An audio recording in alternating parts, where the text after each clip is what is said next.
Human beings take food through mouth and digest it in specific organs for digestion. The undigested food is defecated. The food we take passes through a specific canal which begins with buccal cavity and ends at the anus. This canal is called alimentary canal or the digestive tract. The parts of the alimentary canal are buccal cavity,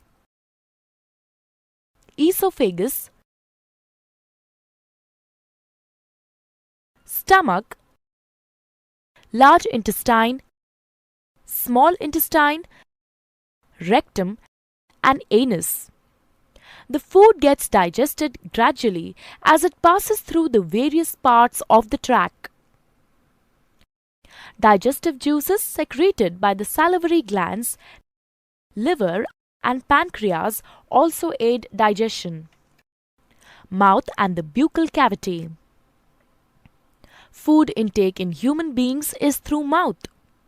This process of taking food is called ingestion. Chewing food is very necessary for proper digestion as digestion process starts in the mouth itself. What happens during chewing? The large pieces of food we eat are mechanically broken down into small pieces. Teeth helps us in doing so. Action of saliva on food.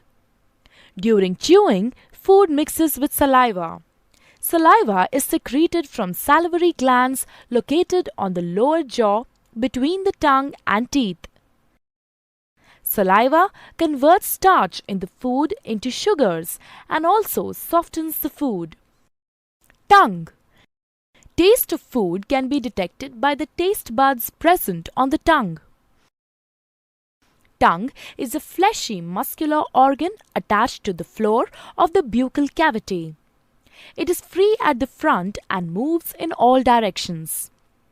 Taste buds appear as small bumps on the tongue and have different regions which help us enjoy different tastes. Esophagus or food pipe. The swallowed food from the mouth passes onto the esophagus. The epiglottis, which is a flap-like structure behind the tongue, directs the food into the esophagus and prevents entry into the larynx. The peristaltic movements of the esophagus helps the food to move down the tract till it reaches the stomach. Stomach. Stomach is a bag-like structure with thick wall. It is in the shape of a flattened U and is the widest part in the alimentary canal. The food that enters the stomach is churned and mixes with the mucus, hydrochloric acid and digestive juices secreted by the inner lining of the stomach. The acid helps to kill the bacteria present in the food. It also makes the medium in the stomach acidic. The digestive juices secreted by the stomach break down proteins into simpler substances. Then the food is emptied into small intestine. Small intestine. Small intestine is a highly coiled structure and is about 7.5 meters long. As soon as the small intestine receives food from the stomach, the digestive juices from liver and pancreas are mixed into it. Liver. Liver is the largest gland in the human body and is situated in the upper side of the abdomen. To the right, it is reddish-brown in color.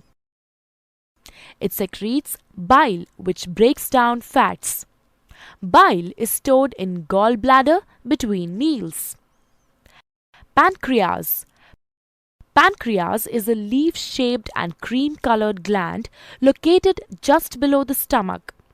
It secretes pancreatic juice, which acts and breaks down carbohydrates, proteins, and fats.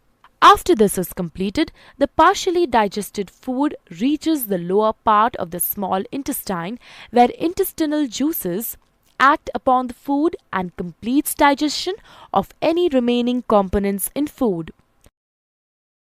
The carbohydrates in the food break down into sugars like glucose, fats into fatty acids, and glycerol, and proteins into amino acids. The food consumed is digested and is now ready to be absorbed into the blood. Absorption of food in the small intestine. The inner wall of the small intestine has finger-like projections called villi, which have a network of thin blood vessels close to the surface. The villus increases the surface area of absorption and absorbs the digested food materials. The substances thus absorbed are transported through the bloodstream to different organs in the body and are used to build complex substances like proteins. This process is called assimilation. In the cells, glucose breaks down into carbon dioxide and water with the help of oxygen and releases energy. The undigested and unabsorbed food enters the large intestine. Large intestine. The large intestine is wider than small intestine and measures 1.5 meters in length. Once the undigested food enters the large intestine, it absorbs water and some salts from it and passes the remaining waste into the rectum. Here it remains as semi-solid fecus. The fecal matter is removed through the anus. This is called egestion.